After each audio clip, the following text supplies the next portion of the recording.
Welcome to the Cuarto Journal. For today's episode, we're going to teach you how to make an oven-roasted lechon belly, a convenient and tasty option paired with pickled vegetables for a delicious balance of flavors. Keep on watching!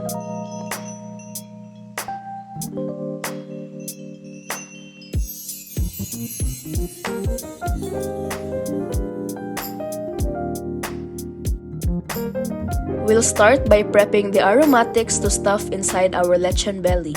So first, chop 2 bulbs of onion.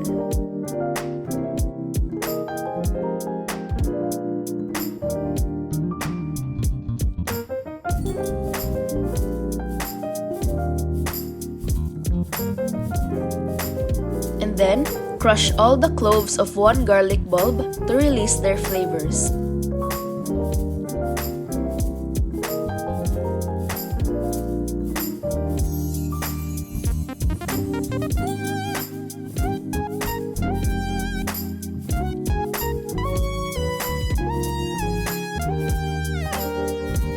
Then you can use any color of capsicum and just slice into strips.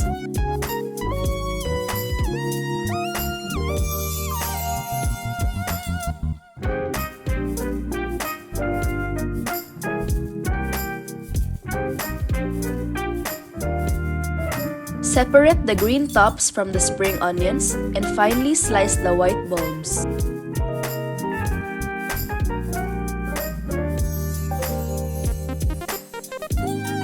Lastly, for the lemongrass, just basically pound it with a pestle to release the flavors.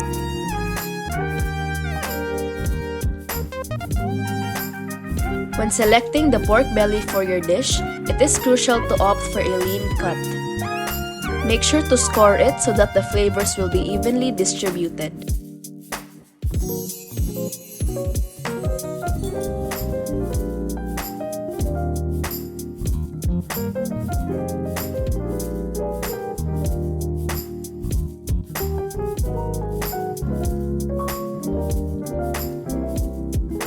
Then rub in some coconut vinegar.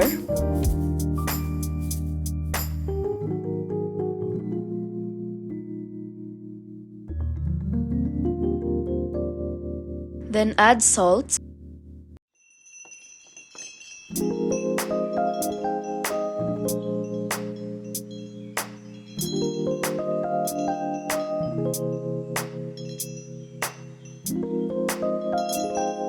Then oyster sauce.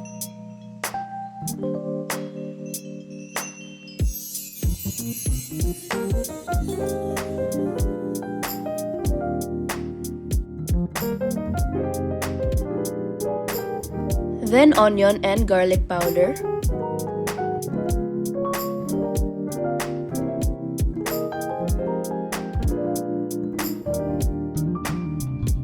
Then any type of dried herbs. We currently have basil.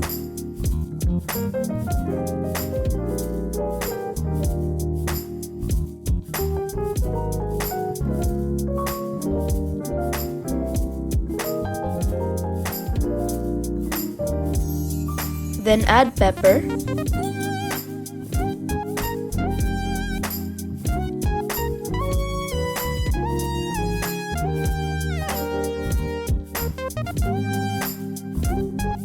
And lastly, fish sauce for added saltiness.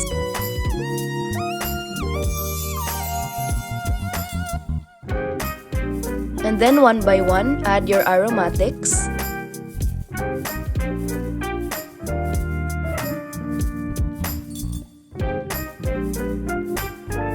Also add in bay leaves.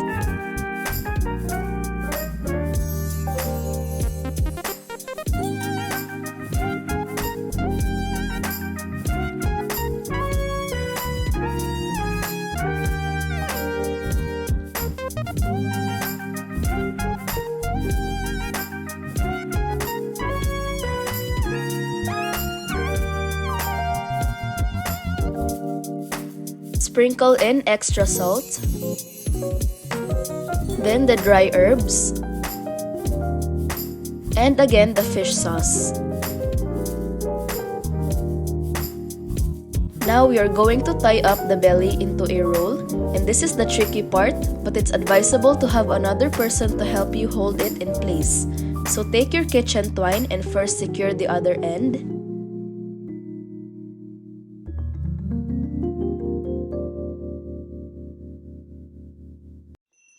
And then move to the other side.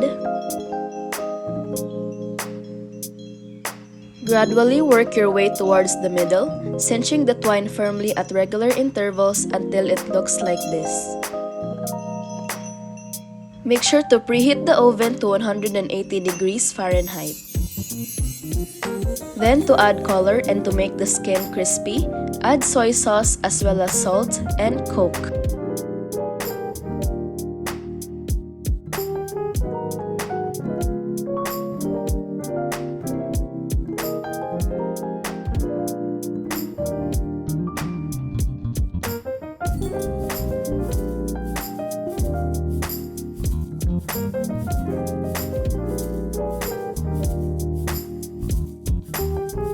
Now just simply put the belly on the oven and let it cook for about 3 to 4 hours.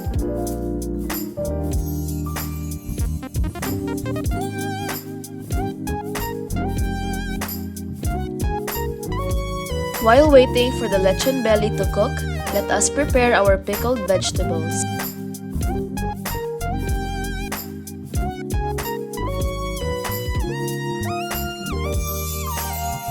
When prepping the bitter gourd, be sure to remove most of the white part as this is the bitter portion.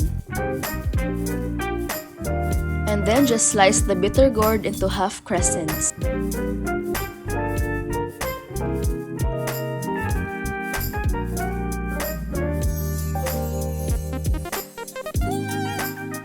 For the carrots, just simply peel the skin off and cut them into these bâtonnet cuts.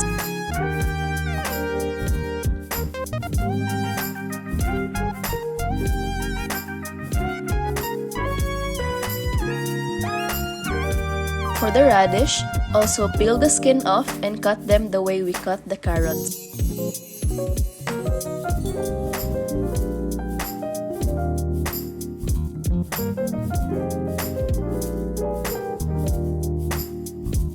Now we have to salt the vegetables, and this draws out excess moisture, which helps them maintain their crunchiness and texture during the pickling process.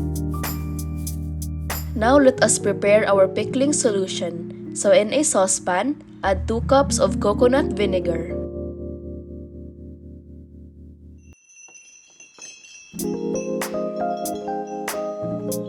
And then add 3/4 cups of brown sugar. You can add or adjust depending on your preference on the sweetness. Then just simply season with salt.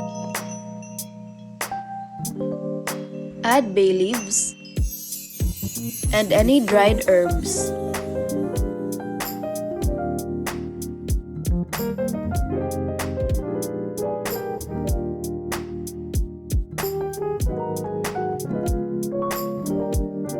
Also prepare sliced onion, ginger, and garlic and add it to the pickling solution.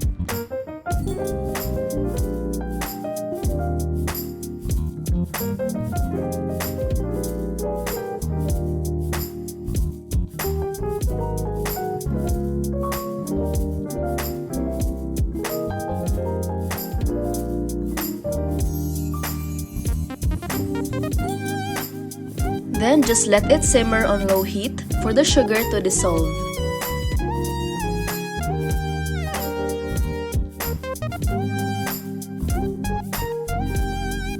We have finally drawn out the excess moisture from the vegetables.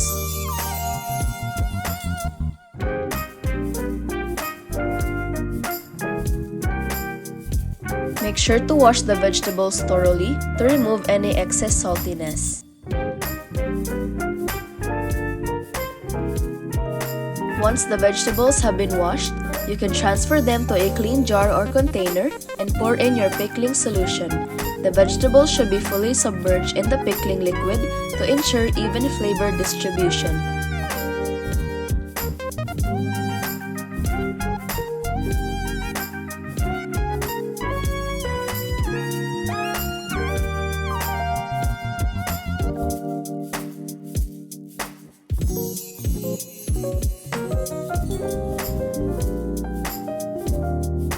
After 3 to 4 hours of roasting, check your lechon belly to see if it's done. Remove it from the oven and allow it to rest for about 15 minutes. Then put it back in the oven in high heat for 15 minutes to ensure its crispiness.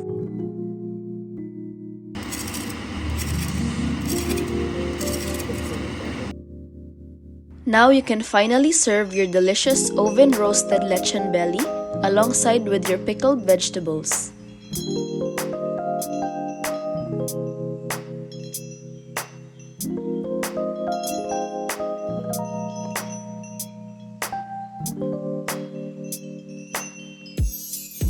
And this concludes our 22nd episode. Please support our channel by liking this video and subscribing down below. We will post more fun videos about our family, lifestyle, food, and travel. See you on the next episode. Bye!